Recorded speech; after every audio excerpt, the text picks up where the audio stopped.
What if daw walang alam sa mock call yung applicant tas pinag-mock call sa final interview? May dalawang situation kasi yan. The other one is the BPO company may provide a script para at least pahapyaw na magkaroon ng overview yung applicant on how to do the call flow. Okay, meron ka ng opening spiel, closing spiel, tapos in between na is itetest na yung critical thinking skills mo based sa scenario na ibibigay niya. Okay, sa VXI is merong script para malaman mo ano yung basic ng call flow, alright? Or sa mock call. And take note guys, sa link sa bio ko is meron akong sample mock call that you can access using Google Docs. Just download the application first for you to see the different types of sample mock calls na pwede mong i-practice sa bahay before ka sumabak sa BPO application.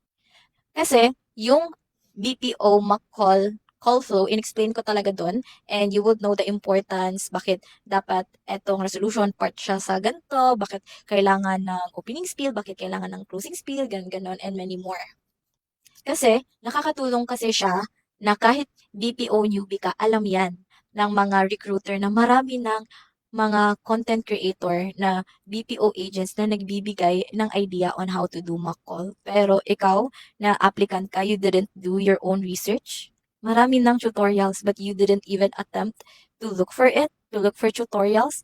Everything that you wanted to know is halos lahat nasa social media na guys. Okay, there are a lot of good content creators that is gonna show you how to do it, ano yung mga tips nila, nung newbie pa sila versus sa naging tenured na sila, they are gonna share you free tips that you can use as a BPO applicant para magulat yung recruiter, ay, walang BPO experience pero alam yung basic na call flow. O, di ba? Malaking edge na yun, B. Because they would see you na, ay, prepared. O, di ba? And madali kang makahabol kasi we all know the thing in BPO, ang constant talaga sa BPO is change. Dapat marunong and mabilis kang mag-adapt and beforehand is initiative ka.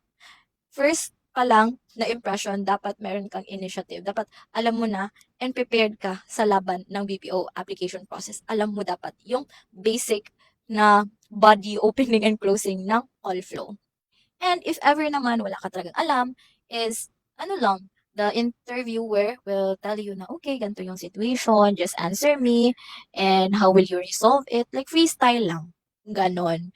And doon nila malalaman if meron ka bang hint about call flow or not. And they would know, ay, prepared, ay, hindi nag-research. Doon kanila masasayko if you're the best fit for that specific account. Because if not, they might say to you indirectly na, we're just gonna email you back with the result or text ka na lang namin or tawag wherein kapag ganun ay wag na be. Alam mo nang wiglak yun but they are just softly telling you na wiglak ka.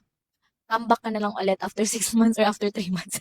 Or hanap ka na lang ng ibang BPO company na mas tatanggapin ka as an applicant. Ganon. Ganun talaga yung reality, guys. You really need to be very prepared. Like, do your intensive research before sumabak sa BPO because there are a lot of BPO content creators that is going to really give you free education. All you need to do is search for them or ask ChatGPT, what is the basic call flow? Ganun.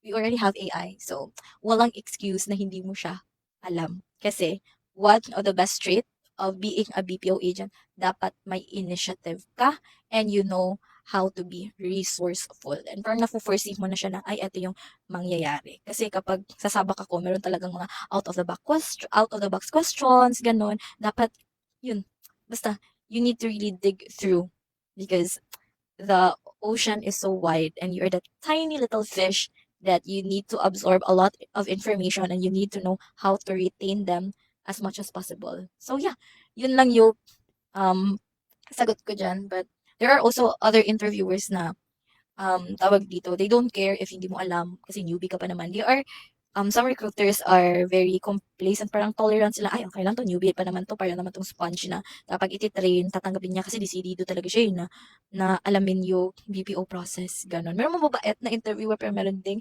mga interviewer na parang military na, ang strict, hindi nag-research, hindi alam yung basic call flow, ay, wiglak na to. Kahit may script, hindi pa din na alam, walang initiative, walang hindi marunong mag-adlib, or wala man lang, hindi ko nakita yung critical thinking skills, gano'n. Merong strict and merong iba na babait. So, it depends. And that's all for now. And thank you for that question. And if you wanted to ask more, just comment down below and I'm going to reply to you guys. Just give me time. And yeah, kita kits on the next video. Follow for more.